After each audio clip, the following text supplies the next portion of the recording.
عبداللہ ابن مبارک رحمہ اللہ تعالی، کیونکہ پہلے تو اسلاف میں تھا کہ جلدی شادی کرنی ہے، اب جب شادی ہوگی تو ظاہر ہے مالی مسائل تو کھڑے ہوتے ہیں، خرچہ تو اب بیگم آ گئی، بچے بھی ہوتے ہیں چلے جا رہے ہیں، تو پھر انہیں ترتیب کیا بنائی؟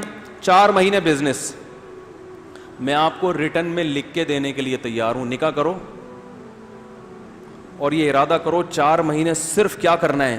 بزنس۔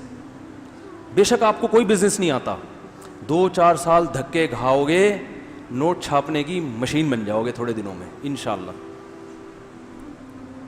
کماؤ پوت جو ہے نا، جس کو جاب کرنے والا کہتے ہیں، یہ ہمارے اسلاف کا طریقہ نہیں ہے۔ یہ انگریز جب ہندوستان میں آیا، اس کو افراد چاہیے تھے، اس کے پاس افراد نہیں تھے نا، تو اس کو ملازمتوں کے لیے بندے چاہیے تھے، انہوں نے ہمیں تجارتوں سے ہٹا کے کہاں لگا دیا؟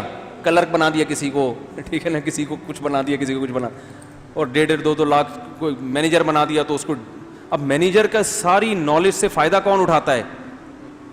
وہ جس کی فیکٹری ہے یا جس کا بزنس ہے، ہو سکتا ہے وہ انگوٹھا چھاپ ہو، پیسہ آئے گا نا تو مینیجر MBA لڑکے ملازم ہوں گے آپ کے، پیسہ نہیں آئے تو خود MBA بن کے کسی جاہل کی ملازمت کرو گے۔ کیا کریں یار، کوئی ڈنڈا منڈا ہونا چاہیے صرف دکھانے کے لیے۔ اب یہ ٹاپک چینج ہوتے ہیں نا، تو جس ٹاپک میں گھستا ہوں اس کو اگر ادھورا چھوڑ دوں تو پھر مسئلہ خراب ہو جائے گا۔ دیکھو، آپ پڑھو ضرور، پڑھنے کا مقصد آپ کا نالج ہونا چاہیے۔ جو پڑھا لکھا آدمی ہے وہ معاشرے میں اچھا سروائیو کر سکتا ہے، لوگوں کو اچھا گائیڈ کر سکتا ہے، وہ بہت سی غلطیوں، اس نیت سے پڑھو۔ پیسہ کمانے کے لیے اگر پڑھتے ہو تو بے وقوف ہو۔ پیسہ صرف کس میں رکھا ہے اللہ نے؟ تجارت میں رکھا ہے۔ سمجھتے ہو کہ نہیں سمجھتے؟ اور اپنی اولاد کو بزنس دے کے جاؤ، فری پھوکٹ میں تمہاری جگہ آگے، تم سے 2 ہاتھ آگے نکل جائیں گے۔ آپ ڈاکٹر بنے، اپنے بچے کو ڈاکٹر بنا کے جاؤ گے نا، تو اس کو اتنی ہی محنت کرنی پڑے گی جتنی آپ نے کی ہے، وہ 0 سے شروع ہوگا۔ لیکن بزنس دے کے جاؤ گے تو جو آپ کا آخری سٹیپ ہوگا بچے کا، وہ پہلا ہوگا، اور 3-4 نسلوں کے بعد خود سوچ لو کیا ہوگا۔ وہ سارے تجربے کر کر کے مختلف لوگوں کو پہنانا سیکھ جائیں گے۔ مختلف چیزیں تجارت میں پہنائی جاتی ہیں نا، یہ گائے قربانی کی خریدی، اس کو پہنا دی، یہ پلاٹ خریدا، اس کو پہنا دیا، تو وہ پہنا کے ماسٹر ہو جائیں گے کہ کس کو کس وقت کیا چیز پہنانی ہے۔ سمجھتے ہو کہ نہیں سمجھتے ہو؟ تو اس لیے تجارت کیا کرو، اور ایک دم سے نہیں ہو جاتا، شروع میں تو دھکے۔ اور تجارت کے لیے یہ بھی سوچتے ہو اتنا پیسہ کہاں سے لائیں، تو یہ تو بے وقوفی کی بات ہے۔ تجارت میں تو پہنانا آنا چاہیے، ادھر سے لیا اس کو پہنا کے کمیشن لیا، پتلی گلی سے نکل لیے، ٹھیک ہے۔ تو پیسہ انویسٹ کرنے کی حماقت کبھی بھی نہیں کرنا، کیونکہ آپ کو تجارت آتی نہیں ہے، 1 کروڑ انویسٹ کر کے وہ ڈوب گئے، پھر تو گئے کام سے۔ انویسٹمنٹ اس بزنس میں کریں جس کا آپ کو تجربہ اچھا خاصا ہو چکا ہو، اس بزنس میں انویسٹمنٹ کرو آپ، پھر فائدہ ہے۔ تو بات یہ چل رہی تھی کہ اچھا، آپ اگر وہ ہمارے بھائی بیٹھے ہوئے ہیں نا، وہ میکینک ہیں ماشاءاللہ کار کے، تو وہ بھی سوچ رہے ہوں گے میں بزنس کیسے کروں۔ بھائی، آپ نے ورک شاپ کھولی ہوئی ہے، ساتھ گاڑیاں خرید کے بیچنا بھی شروع کر دیں، ٹھیک ہے نا۔ بزنس میں اللہ نے برکت رکھی ہے۔ 19 امتی فی التجارہ او کما قال صلی اللہ علیہ وسلم۔ اگرچہ روایت کی سند پہ کلام ہے، نبی صلی اللہ علیہ وسلم نے فرمایا کہ میری امت کے 10 میں سے 9 حصے رزق اللہ نے تجارت میں رکھا ہے۔ سمجھتے ہو گے نہیں سمجھتے ہو؟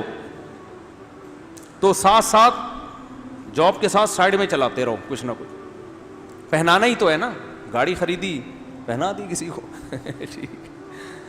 تو اس میں آدمی محنت کرے۔ تو عبداللہ ابن مبارک رحمہ اللہ تعالی وہ کیا کرتے تھے؟ 4 مہینے صرف اور صرف بزنس۔ اب یہ نہیں کہ بزنس ہی کے ہو کے رہ گیا، باقی کوئی کام ہی نہیں ہے۔ تو 4 مہینے تجارت سے جو ارننگ ہوتی تھی وہ اپنے بیوی بچوں کے لیے، بھائی اب سال بھر بیٹھ کے کھانا ہے۔ جیسے حج کے موقع پہ بعض لوگ 2 مہینے میں اتنا کما لیتے ہیں کہ باقی 10 مہینے بیٹھ کے کھاتے ہیں، وہ سیزن ہوتے ہیں نا ہر چیز۔ اگلے 4 مہینے وہ جہاد میں گزارتے تھے۔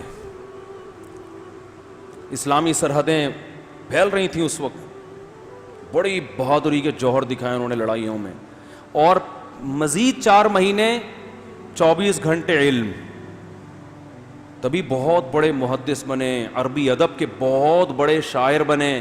اور یہ بچپن سے ابا کی تربیت بھی, ایک شعر کے یاد کرنے پر ابا 1 درہم دیتے تھے ان کو. بچپن میں ابا کہتے تھے, عبداللہ بن مبارک کے جو والد تھے نا, وہ کہتے تھے ایک شعر یاد کر لو 1 درہم. تو بچوں کو اسی طرح ادب سکھایا کریں. ادب سے مراد اردو ادب یا عربی ادب یا انگریزی ادب, کچھ بھی سکھا دیں. زبان پہ کنٹرول جس کو ہوگا نا وہ بہت کچھ کر لیتا ہے. سارا مسئلہ یہ بولنا نہیں آتا, رشتہ لینے گئے تھے بولنا کیا آتا, منہ سے نکل گیا, ایسا ہی ہوتا ہے نا, نکال دیا انہوں نے. کاروبار کر رہے ہیں, پہنانے کے لیے گئے تھے, وہ خود پہن کے آ گئے. بھائی جو بولتا ہے نا وہی, اسی کا پلہ کیا ہوتا ہے, قوت گویائی, اسپیکنگ پاور. یہ اتنی بڑی نعمت ہے کہ اس نعمت کی بیس پہ حضرت ہارون کو نبوت ملی ہے.